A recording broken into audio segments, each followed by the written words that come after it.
Bismillahirrahmanirrahim. Ada seseorang yang malas ibadahnya, rajin maksiatnya, diajak sholat nggak mau, puasa nggak mau, tapi duitnya banyak. Pernah lihat begitu? Tidak jarang kita menyaksikan ada orang yang tidak mau diajak sholat, tidak mau berpuasa, nggak mau bayar zakat, tidak mau pergi haji, tapi hari demi hari rizkinya makin lancar, popularitasnya semakin berkibar, usahanya semakin maju, dalam aspek kehidupannya semakin berkembang, karirnya luar biasa, asetnya bertambah, depositnya berlimpah. Padahal orang itu tidak taat sama Allah. Padahal orang itu membantah, membangkang segala apa yang diperintah oleh Allah, meninggalkan segala apa yang disuruh, dan menjalankan segala apa yang dilarang oleh Allah. Nauzubillahimin. Ada nggak yang begitu? Banyak. Hati-hati. Jangan sampai kita iri kalau lihat ada orang seperti itu. Apalagi kita berpikir pengen seperti mereka. Nggak sholat kok bisa kaya enak. Nggak puasa tetap urusannya berhasil. Ini saudara, sebenarnya orang-orang seperti itu sedang berada dalam jeratan jebakan siksanya Allah yang namanya istidraj. Dalam terminologi syariat Islam namanya disebut istidraj. Inti poinnya istidraj itu apa? Istidraj itu jebakan, siksa dari Allah yang Allah berikan kepada hambanya ketika hamba itu dikasih kelonggaran, keluasan, kemudahan, rizki yang berlimpah, kesempatan badan yang sehat, waktu yang kosong, tapi tidak menjadi jembatan untuk dia dekat kepada Allah. Punya duit, maksiat. Punya ilmu, dia munafik. Punya jabatan, dia halalkan segala macam cara. Ada yang begitu? Itu namanya istidraj. Nauzubillahimin. Segala kehidupan di dunia ini isinya penuh dengan ujian. Kekayaan ujian, rizki ujian, ilmu ujian, orang tua, istri, suami, anak ujian. Walanabluwannakum bil khairi wasyarri fitnah wa ilaina turja'un. Sungguh kata Allah, aku uji hamba-hambaku, kalian semua aku uji dengan kebaikan, dengan jabatan, dengan duit, dengan ilmu, dengan kekuasaan, dengan kesempatan, dengan amal soleh, ujian semua. Demikian juga dengan kefakiran, dengan penderitaan, dengan kelaparan, dan kepada aku kata Allah turja'un, kalian akan kembali. Mungkin tadi kita mendengar kisah Nabi Sulaiman, betul? Jawabannya apa ketika dapat istana? Hadza min fadli Rabbi. Ini karunia Allah. Saya tidak punya apa-apa. Saya tidak mampu, maksudnya begitu. Tujuannya liyabluwani aashkur am akfur. Tujuannya agar saya ini bersyukur atau kufur kepada nikmatnya Allah Ta'ala. Kalau kita lihat ada orang tidak ibadah, rizkinya luar biasa, jangan kaget. 5 waktu nggak ada di masjid. Ke masjid setahun 2 kali. Idul Fitri, Idul Adha. Idul Fitri sekalian pakai baju baru, Idul Adha sekalian mau potong kambing setelah itu, biar mau diumumin namanya di depan orang. Bahkan ada orang maaf tidak pernah sujud, rizkinya luar biasa, hartanya mungkin jadi orang terkaya kesekian di dunia. Jangan kaget. Apa kata Nabi dalam hadis? Idza ra'aitallaha ta'ala yu'til 'abda ma yuhib wa huwa muqim 'ala ma'asih fa innama dzalika minhu istidraj.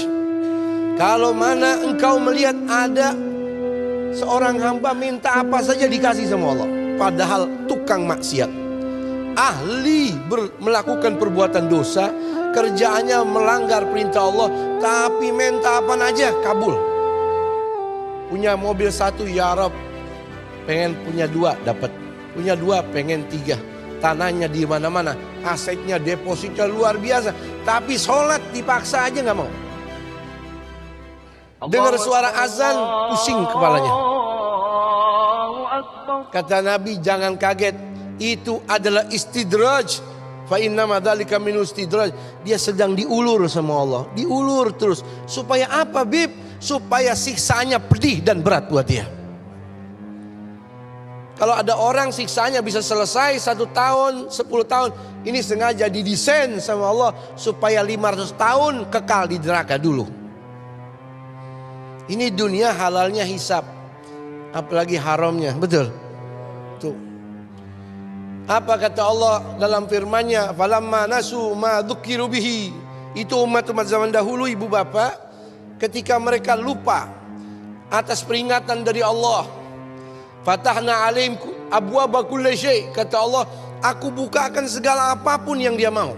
Kebunnya berlimpah buah-buahannya, tapi mereka bukan semakin dekat sama Allah, maka malah semakin bermaksiat. Akhirnya apa? Falamma farahu, ketika mereka gembira atas apa yang mereka dapat, akhadnahum baghtatan fa idahum mublisun, maka dicabut oleh Allah seketika itu. Matinya dalam keadaan su'ul khatimah, merugi, putus asa, nggak ada daya, meminta tolong sama siapa sudah mati, betul. Jadi orang yang mendapatkan istidraj ini, ibu bapak, dia tidak akan sadar kecuali dia buru-buru istighfar, taubat sama Allah. Biasanya semakin hari semakin bagus rizkinya. Kata Imam Sufyan Ats-Tsauri, semakin dia maksiat semakin bagus rizkinya. Tuh, istidraj. Semakin dia kalau punya ilmu, semakin berilmu, semakin angkuh, semakin sombong, semakin dia jual agamanya dengan ilmunya.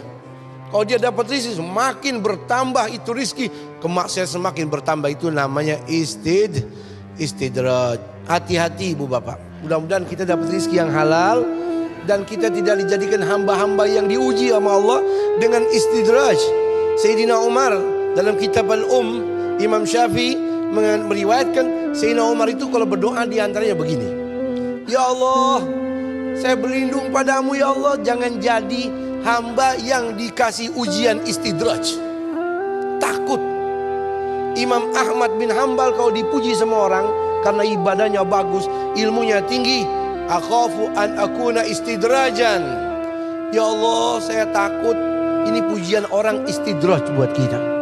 Makanya hati-hati, ada orang semakin bertambah hartanya, semakin bertambah rizkinya, semakin lancar, malah semakin merosot ibadahnya. Dulunya ke masjid, akhirnya enggak. Berarti itu rizki yang dia dapat namanya istidraj. Dan itu terjadi di zaman Rasul. Seorang minta doa sama Nabi kekayaan, Nabi enggak doain. Setelah selesai sholat wajib selanjutnya, dia pepet lagi datang pada Nabi, doakan supaya minta kekayaan. Nabi enggak doain. Berkali-kali akhirnya didoain. Nabi sudah tahu ini orang kalau kaya bakal istidraj, bakal lupa. Betul. Akhirnya bertambah, kambing ternaknya bertambah. Akhirnya nggak sholat jamaah. Akhirnya sholatnya Jumat aja. Akhirnya nggak pernah datang ke masjid. Akhirnya ketika waktu mengeluarkan zakat, dia tolak, maaf, innahal jizyah. Nah, ini orang yang terkena istidraj. Na'udzubillahi min zalik. Istidraj itu macam-macam bu pak. Dalam hadis disebutkan zaman Bani Israel dahulu, orang bertanya pada Allah, ya Allah, berapa banyak saya ini maksiat, pagi, siang, sore, malam, walam tu'agni, tapi nggak datang bah musibah, tidak datang longsor, tidak datang gempa, tidak datang malapetaka. Saya tidak mendapatkan hukuman, padahal saya doyan melakukan maksiat. Fa'awahallahu ila nabi zamanihim, maka Allah utus nabi di zaman itu kepada orang itu. Angullahu, katakan, kata Allah kepada nabinya, kasih tahu salah satu umat ente itu, dia berdoa berapa banyak dia maksiat tapi nggak mendapatkan hukuman, tidak mendapatkan malapetaka, tidak mendapatkan bala musibah. Kasih tahu, sesungguhnya innali alaika ugubah, walam tash'ur, sesungguhnya hampir setiap hari saya sudah kirim hukuman azab buat dia. Apa itu? Matanya yang tidak pernah menangis itu adalah siksa. Jadi ibu bapak, kita sujud, kita istighfar, kita bangun malam, kita tahajud, kita baca Quran, kita berdoa, hati kita tidak pernah tersentuh, apalagi menetes air mata. Hati-hati, itu khawatir istidraj, saudara. Wa gaswati qalbi, hati yang keras. Ama agilta, apa kamu tidak berpikir, tidak berakal? Itu sebetulnya adalah hukuman dari Allah Subhanahu wa ta'ala. Apa yang kita punya ini semuanya titipan. Semuanya titipan. Kalau orang dititipin harus dijaga, nggak boleh diambil. Allah kasih kepada kita rezeki, duit berlimpah, semakin banyak harus semakin banyak sedekah kita. Kalau enggak, itu harta namanya istidraj.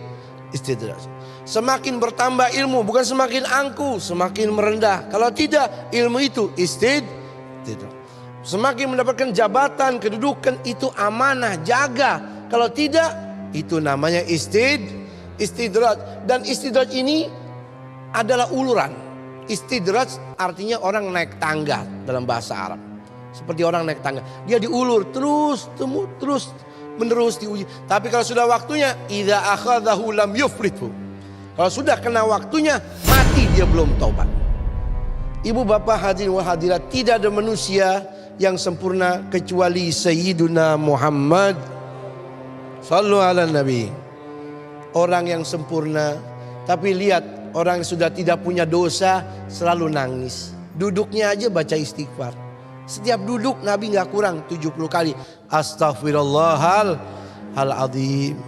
Duduk baca istighfar. Di depan TV, dalam masjid, di ruang tamu, tanpa wudu, punya wudu, pakai baju koko, pakai mukena atau tidak, silakan banyak-banyak baca istighfar. Kenapa? Takut kita ini sedang diulur sama Allah Ta'ala. Astaghfirullahaladzim. Itu Nabi itu. Sayyidina Abu Bakar Siddiq suka merenung mengatakan begini nih. Orang dekat sama Nabi. Ya laitani inni kuntu syajarah. Seandainya saya ini jadi pohon. Bijambi tariq, yang ada di pinggir jalan. Famarra alayya ba'irun, melintas unta demi unta. Dia makan saya. Fa'akaluni fakharrajuni ba'ran walam akun Abu Bakar Siddiq.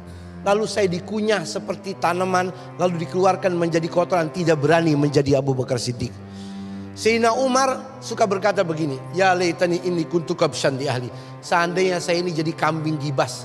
Dhabbahuni, yang dipotong oleh keluarga saya, dimakan, lalu dikeluarkan menjadi kotoran, tidak menjadi Umar bin Khattab, takut.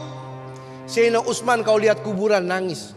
Sayyidina Ali di waktu malam selalu menangis. Orang yang dekat sama Nabi bukan semakin bangga dengan ibadahnya, tapi semakin mendekatkan diri kepada Allah. Itu namanya rizki yang harus menjadi wasilah jembatan kita dekat kepada Allah. Kalau tidak, itu semua menjadi istidraj. Na'udzubillahi min